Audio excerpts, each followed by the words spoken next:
Good evening and welcome to another Rams Review podcast preview show. A Rams Review podcast who are up for award, and we'll talk about that on our podcast later down the week. But this evening we're talking with a good friend of ours from the Butter Pie podcast, who is Ollie. Ollie is everything you need to know about the team we are visiting on Saturday, and that's high flying Preston North End. Who would have said high flying Preston North End this time back in May? Ollie, how are you, sir? I'm very good, Holty. Thanks for having me on. Yeah, you can say that again. I don't think even Preston North End fans would have predicted this. Well, fourth, 43 Yeah, points. You know, 3 points shy of being in the top two. What's cracking on, Ollie? Talk to us. yeah. Well, in the back of my mind, I'm thinking 7 points until we're safe. Never mind that. Yeah, absolutely flying. Even in the recruitment, going into the summer as well. I think I mentioned that before.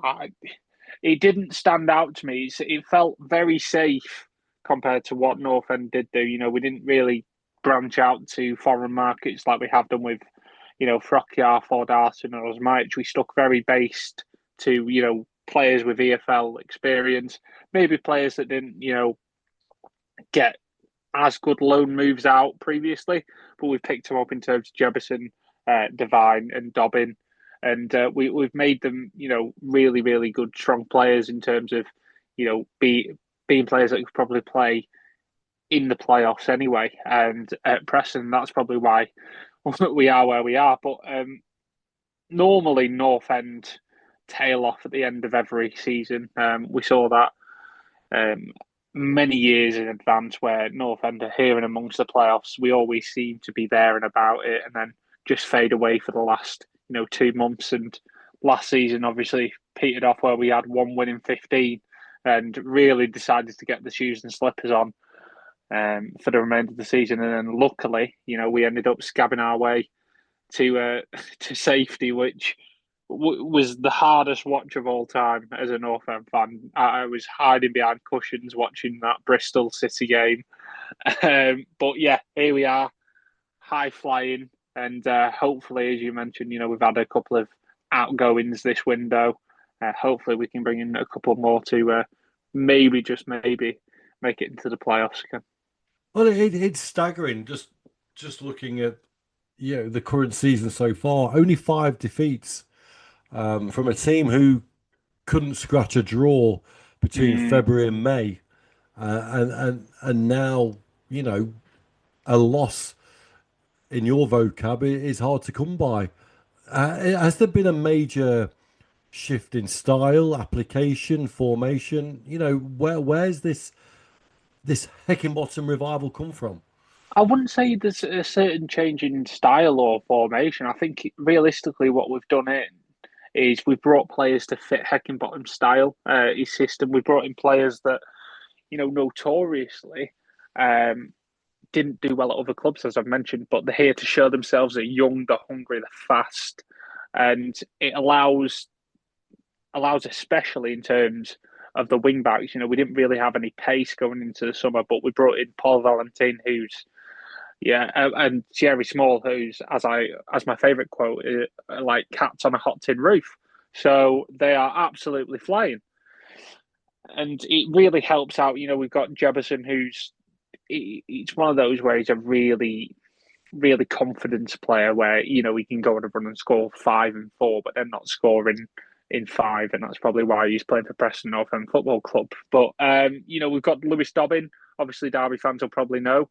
Um, he's lighting up. He's absolutely superb. He's definitely not going to be a Preston North End player next in the summer. And we've brought Alfie Devine in, another one where he didn't have the greatest of times at Plymouth either, like with Jebison at Watford. But it's young, hungry players who can play the positions that they're wanting to play, and they're able to, you know, strive to do the best. I mean, it's not the greatest on the eye. I mean, Preston North End will never be a flashy club. We're never going to be, keeping 60, 70% possession. We're going to play it long if we need to, get it into the big man, and then work off that. It's not pretty, but Heckingbottom's figured out a way to play to our strengths. And realistically, for a team like Preston with the wage budget and the transfer budget that we have, finding those players that you're able to play, maybe not the prettiest, but effective football's the way forward. And that's probably why we find ourselves in the situation that we are. I was going to say, because Daniel Jebison, I can't think of many other Canadian centre forwards other than one that we had in Paul Pesky-Salido. So he's loaned in from Bournemouth. Looking at Mm, your team website, tell me about him because his name has caught the eye, and other than his blonde hair, which clearly isn't his natural colour by the looks of it, um, he stands out not only for his hair, but has he got an ability that Preston North End were lacking last season? You know, what's his attributes and how does he work with Dobbin up front? Do they play as yeah. a pair? Yeah, I mean, it's the same. Obviously, when Osmajic went out for 9 games due to his own problems, I should say, Jebison really stepped up in terms of the fact that we now have someone that is a body up front that's able to, win the ball when played long and, link the play. I mean, realistically, he's there to, win headers back towards goal and work hard as a striker. But in terms of the stuff that he also has, he's really quick. Maybe not setting off, but once he gets going, he's a really, really quick player, and he's able to get in behind. He's able to get into goal scoring opportunities, and I think one of his best goals was away at Watford, where he's on the last line of the defender, peels off, and just slots it in with his weaker foot, and it's these types of moments that Jebison does have in terms of the fact that he's still really raw as a football player. Um, but you can really see the abilities that he does have. And Heckingbottom's a really good man manager. He had him at Sheffield United. He brought him through the academy there, and you can see that he's developing his raw abilities first. I'm not going to say he's amazing at trapping the ball and linking up play. Sometimes his touches are abysmal. But realistically, the stuff that he does bring to the team is a much needed positive. If you're able to have someone who's as tall as he is, 6'3", and built out and be able to hold off defenders, but also have a step on them, I think that's a great attribute as a striker. And when Jebison's on form, I'm really confident. He's a really really effective player for us. Do you see his style? Does he need a lot of the ball, or is he in and out of the game? Is he a centre forward that sort of defends Yeah. from the front, or is he literally left to sort of your job is to score goals? Because I do find that in the Championship, a lot of problems that Derby have is that they expect a lot of defensive Mm, work up top with a press, and it I, I, wears out our players.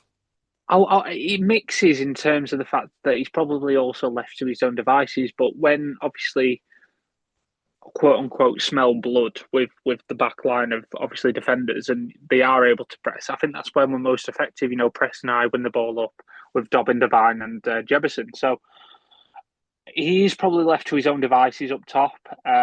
He is a bit in and out of the game, but realistically, North End don't usually have a lot of the ball anyway. We're a very counter-attacking side. We do usually every game we do. We're usually on the losing side of possession, if that's anything to go off. So he's bound to be in and out of the game, but he's just keeping your head in the game, um, with or without the ball, and he has the stamina. He has the pace to still press high, and he can easily do 90 minutes. There's a couple of players at North End that can't, but he's definitely one of them. He's going to run till his socks burn a hole in his shoe. So yeah, he's one of those strikers that he keeps his head in the game, and if a chance falls to him, fingers crossed he puts it away. I mean, I would say, if a chance does fall to us, Osmajic and he does play, he's one of the most clinical players in the Championship statistically as well. Because North End don't naturally create too many chances, but when we do, we have to take him. And to be fair to the front three especially, and Osmaic adding into that, we really have this season. We don't have many chances, but when we do, we have notoriously taken them. Yeah, I was going to come to that. Looking at your games, you actually have a really pretty good clinical Mm, finish ratio on the chances that you make. And you've got a plus 11 goal difference, which is commendable, Yeah, yeah. about at this time of the year. And teams in the past have proven that you don't have to be prolific scorers to get to the promised land. Have you shored up? Would you say you've shored up the defense um, considerably from last year? Has there been a big change in that? Because clearly you don't concede goals anywhere near as what you were doing. What's been the change there? I think it's Daniel Everson in our goal. Freddie Woodman was an all right keeper, but in terms of bringing Daniel Everson back to the club, when he was in that 18-month loan spell, I thought he was one of the best Championship shot stoppers, and he's probably shown that again. His distribution isn't the greatest, I won't lie, but he keeps that ball out of the net, and that's the main thing that you can ask from a keeper. If he had distribution, he'd be playing for a Premier League team. That's the bottom line. What I think of Daniel Everson, but fortunately or unfortunately, I should say, his distribution isn't the greatest. We've shored up the defence. We brought in Odell Fire, who was on loan at our lovely neighbours down the road last season from Brighton. He's come in. He played out at wing back, but is now coming to right centre back and has been a revelation. Stepping up, carrying the ball into midfield. Lewis Gibson, he's been out injured a bit. He's a real rock in the middle of the park, and Andrew Hughes, especially at left centre back, he's a solid 7 out of 10 player all the time. And then obviously, as I mentioned, we've brought in players like Thierry Small, Paul Valentin for the wing backs that we're able to drop them back into back four and move one of our players up and transition. So it. As I said, it's not fitting round players into square holes, if that's anything to go off. We've got players that are able to play the positions that they want to play, and we've really shored up our defence in terms of it. And I also think in terms of the fact that I always say that if you're able to build from a strong defence and a strong keeper, you're likely to be able to do better going forward, realistically, because if you're allowing players like O'Fire and Hughes to be able to step into the midfield and link up with, the front players, then you're bound to get more chances than just whack it up and hope that, potentially someone like Jebison will be able to trap the ball and hold it up for someone. We actually have players that are able to play football, so to speak, Holty. No, I get that. It's a remarkable turnaround, to be honest. And Hull as well have also Yeah. well, although they're sort of faltering as such. And you play them obviously the following Tuesday from Yeah. playing us. Your next 4 games are tough. In fact, your next 6 games are tough. I'd probably remove Portsmouth out of that equation because I think they're really starting to struggle. But you've got Derby at home, Hull at home, Borough away, Ipswich. The cream's now starting to rise to the top. Borough and Ipswich back to back away, and then Yeah. you've got Watford middle of February who are a bang on form. Although Yeah. you seem to have a good positive response. You always have a Yeah. good record against Watford. Same with Borough as well. Yeah, Notoriously, we're their bogey side, and to be fair, we did well against Ipswich at home. What I would also say is Deepdale currently is like a cow field. It is hideous. Like I'm talking like the worst playing surface in the Championship by far. And if you watched us against Wigan, we found it really, really hard. The ball obviously isn't sticking as much, and the surface has a massive change on each game. So, I mean, it probably makes the games against yourselves and against Hull afterwards at home even harder. Maybe even for both teams in terms of the fact that it's just going to be a complete and utter mud bath, and it makes it a lot harder for, well, I suppose for teams as well that are trying to play good football, so to speak, like Hull, and potentially like Derby, like yourselves, in terms that you're probably not going to have too many. What was the correct word? Like flows of play, so to speak. There's not really going to be much link up because the surface probably won't allow it. So it's going to be a real horror show.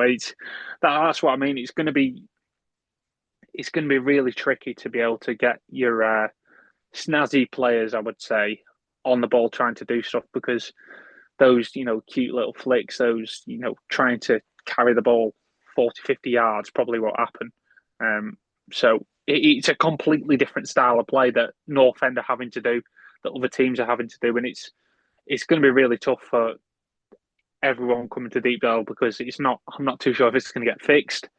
But for ourselves as well, it's embarrassing. It's that bad. So it's going to be even tougher for the rest of the season because it's just going to get worse and worse. It doesn't seem to be affecting your way up the table though. Like I know that No, true, yeah. you lost three of your five games in October and November. I think you lost three out of five or something daft, and Mm, then there was a bit of a wobble, and then since then you've sorted it, and the only way is up at the moment. mm. Um, do you think that Preston can maintain it? Because obviously those next four games may or may not define your season. But I think we spoke back in September when you beat us at Pryor Park, and you quite rightly predicted a 1-0, and um, we said then we both sort of had an inkling that the likes of Coventry, Ipswich will be there or thereabouts, and we both surmised that the relegation fodder being, Oxford, Portsmouth, Sheff Wednesday, etc. You've seen a lot more of the league now, and you've played a lot more of the league. Do your feelings change towards the top three and the bottom three of what you've seen before we talk about Derby? No, I think it remains the same. I think in the lead up to Christmas, you kind of have an inkling. I think we always knew that Ipswich would probably turn it around, and they have. As you say, the creams rose into the crop, and I really felt that Portsmouth, obviously Sheffield Wednesday, are long gone. Oxford as well, just to name a few, would really struggle this year, and they have.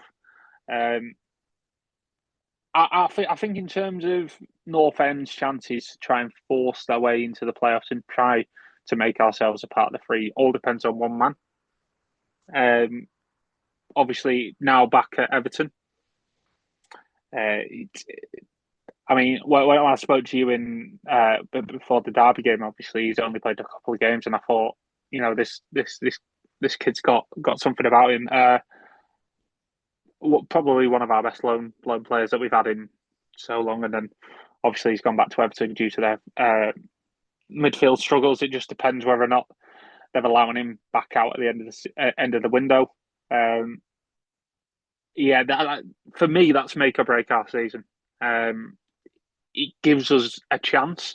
North End naturally fall away, but in terms of having someone of Harrison Armstrong's ability and willingness to try to make everyone around him better, I think he probably holds the key to be able to allow North End make that next step. And it really depends on whether or not we get that back, to whether we stand a chance of making any in depth. Because I think Coventry and Ipswich will get autos. It's coming up against Middlesbrough. It's coming up against potentially Watford. Bristol City will be there and amongst it. A couple of others. So it's going to be one of those where if you're able to get players of such a good ability, because I always think if you're able to have three or four quality players in your side, as long as the rest of them are solid, you'll have a chance. And currently, we have two or three quality players that could probably push for you know, high end playoff sides.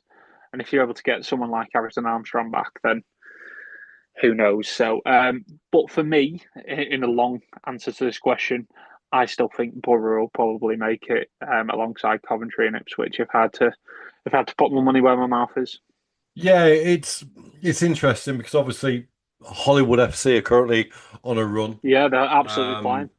and no doubt that the two owners, or who are football men allegedly, and are not in it for the money or Disney. They're Yeah. purely in it to for football purposes. And Mm. any Wrexham fans listen to this, how to win. It's not good for football. That's just my opinion. I think, don't get me wrong, Wrexham have had their lows as we all have, but the way that's being done, it just Well, annoys me. well, the way that I've seen it is. it got rumoured that they're trying to start. Well, I'm not too sure who for, but they're willing to spend up to £14 million on a striker. Mm, Now, I don't think Preston North End has spent £14 million in 7 or 8 years combined mm, on players. Our record transfer fee is 2.2 million, mm, and before that it was 1.5 million that stood for 25 years in David Healy. mm. So I think that says a lot. Well, there's So all kinds of rumours, isn't there, about the way that they get around financial fair play. yeah, They claim there's various sponsorships it's happening. the same with like Stoke, where they say they sell their naming rights to their owners and back and forth. Yeah. Everyone does it in terms of doing it. It's just whether or not you have the ownership that are willing to continue to pump so much money into the club. Yeah, and come January now they are there or thereabouts, and we're only 6 points behind the top six, Yeah, that's what I mean. and we'll come to Derby now. Like going on to Harrison Armstrong quickly, I remember when he played against you guys in April, and we beat you 2-0, and he bossed it. And I said to Yeah. you, yeah, we said to you then he's a player. It'll be interesting if he goes back to Preston because Mm, he's. I think the Everton fans have talked to him, and he's got rave reviews and. It'll be a yeah. strange one. I'll be honest with you. It'll be a strange one if he does. It'll be good for Preston, Mm. no doubt. Well, yeah.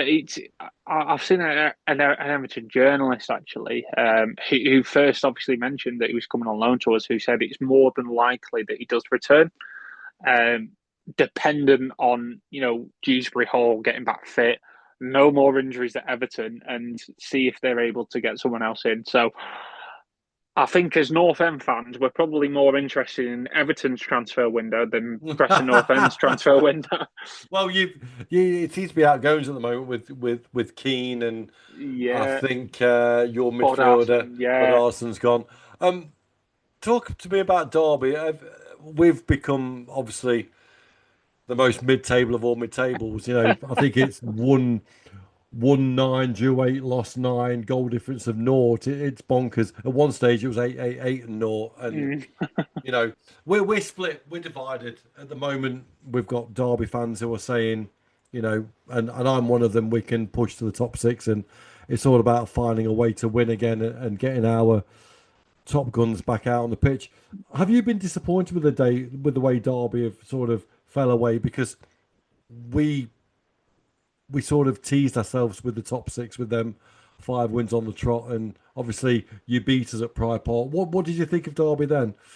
I wouldn't say disappointed that Derby fell away because we're right and amongst it, but I would say that I was slightly surprised in the fact that you've got these players. Obviously, Adjumang's one of those. I think me and Jack looked at him quite a lot because I think North End were linked to, He like a was, year or so yeah, he before, was, yeah. and we looked into him and we thought, you know what, that's a really good deal for Derby if you can get him kicking because Jack watches a huge amount of MLS. He's a big Dallas FC fan, so he said that if he can continue kicking on, he's going to be the real deal. So in terms of the players that you signed, I quite like Brewster as well. I'd have loved him at North End. He seems a real workhorse, and Heckingbottom seems to love him as well. I thought he might have been a shoe in for North End, but there we go. Um, yeah, it's just one of those. Eustace is he's a confusing manager. When he gets it right, he really gets it right. Um, but in terms of sometimes when players don't quite fit, um, it seems like when he doesn't have his first point of call, I would say, it kind of falls slightly apart. He seems a very, I mean, majority of Championship managers are like this when I say it, a very plan A manager. In terms of not necessarily having a backup plan, whereas you'd have someone like Danny Roll at Sheffield Wednesday when he was there, and probably Rangers in terms of the fact that they have a next step if it doesn't work. I feel like quite a lot of Championship managers, Eustace included, they don't really know what to do if their first plan of action doesn't work, and I think that's probably what Derby fans think. I mean, North End are probably the same. We haven't really had a situation where we've gone 1 or 2-0 down and we've really fixed it to be able to come back. I mean, I may be completely wrong, and something else happened like that. Oh yeah, Sheffield United at home where we went 2-0 down and won 3-2. But it's one of those where there's not many in the Championship that you could probably say of Championship managers that will get it spot on with Plan A, and then 9 times out of 10 get it spot on with Plan B. And Yeah, that's probably where Eustace is. it's a great analogy. He's a spurts guy, and he sort of Mm, has 5 wins on the bounce, then he'll lose 3 and draw 4 and then win that's what I 3. mean. Yeah. And it's his career at all the clubs he's been to. And he continues. Yeah, you talk about Brewster. His form's been poor. He's injured Mm, again, and then he's back. Can't really get his fitness right. Ajimang is, you know, he only played 16 times. yeah. Sorry, he played 18 times last year in the MLS, and he's played 18 times already this season. Well, yeah. Yeah, and it's clear for all to see that he's struggling with his fitness and his Yeah. form. Welcome to the English Championship. Mm, And this is one thing I always say. Be careful what you wish for when you come over to this league because it's brutal. We have players coming back. I don't think they'll be back in time for Preston. I think the key player back for Derby on Saturday is one of your old foes in Lewis Travis from your neighbours up the road. yeah. I think he's going to have a point to prove, and it's one hell of a game to. If you're saying that the pitch is going to be shit, Yeah. pardon my French, and that is being technical, but No, it is. Yeah, let's no, get to it. realistically, it is. It's the kind of picture he will love and embrace. Do you see the picture affecting the score, and what's your prediction? Yeah, the pitch is going to have a massive effect on the game. And as you mentioned, Lewis Travis is going to absolutely love it, but also probably Ben Whiteman will love it as well. So it's going to be a real battle of that in the middle of the park. It's going to be a real mud bath. It's going to be if it's not a 1-0 either way, it'll be a 0-0. I am not predicting goals. It is going to be horrific. I'm not really selling it for fans who are on the fence about coming up to Deepdale, am I? But realistically, this is probably what you're going to see. I'll be good and I'll be positive and I'll predict a 1-0 Preston win. But that being said, it could go either way. Put it this way: if I was a gambling man, which I'm a terrible gambling man, under 1.5 goals is probably a given. I would say it's going to be horrific. The pitch. I mean, we played against Wigan on Friday night, and the pitch got carved up, and the weather hasn't been. It's not really grass growing weather, so to speak, in the northwest of England. It's been cold, it's been wet, and I have no doubt in my mind that the pitch, even though it may look good on the picture, I think it probably needs a bit longer than 8 days to fix itself. Well, I'm going to go for a 1-0 as well. You're right. I think the set play or the brutal mistake is going Yeah, to come into this. I think someone's going to have an absolute mare on that. They're going to choose the wrong studs. They're going to blame the boots. They're going to fall on their arse. 100%. Someone's going to go through, or it's just going to be one of those torrid goals. Yeah, I mean, Wigan's goal, if you saw it, it's literally one of their players with a shot. It's going about 20 yards wide and it's hit one of our players on the arse and ended up at the other side of the goal. So it's like, it's a huge deflection's going to happen, a set piece, like you say. And that's really it. I can't, or unless a player just decides to whack one from 30 yards and it sticks in the top bin. But there's not really going to be many passages of play I can't see. I don't think it's going to be a good one for a neutral, so to speak, or probably even Derby or North End fans watching. It's probably going to be like, what are we watching here? I've probably turned up and watching Bamber Bridge in, the Euro Stick Premier League. So yeah, for the players that want to play a bit, it's going to be really tough.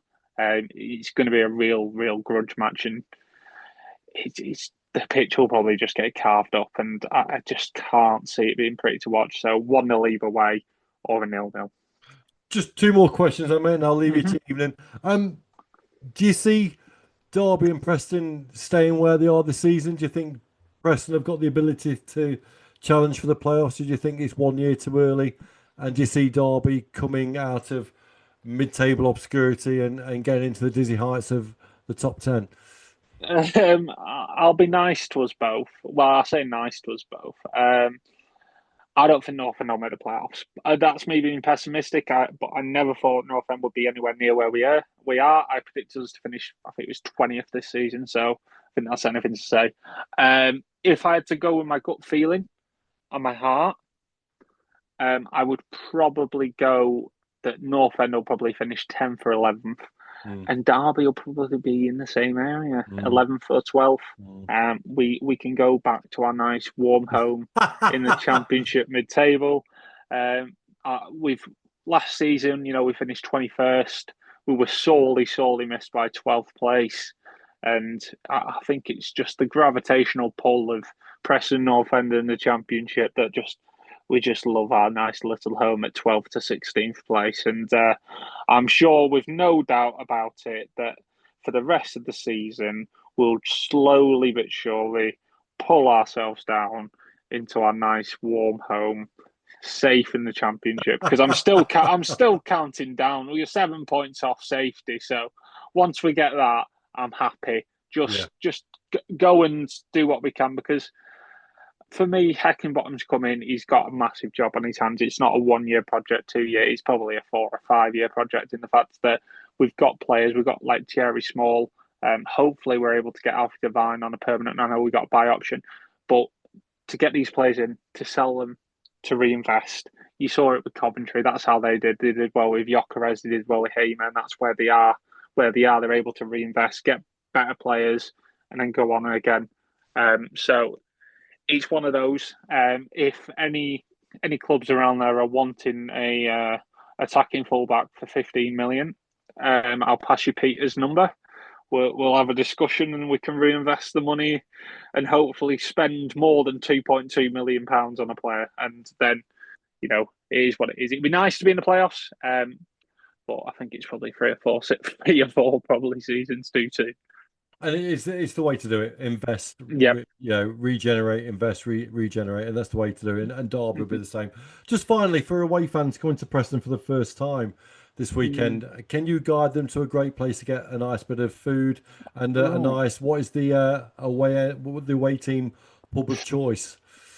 What I would say is, I'm just giving my own personal view.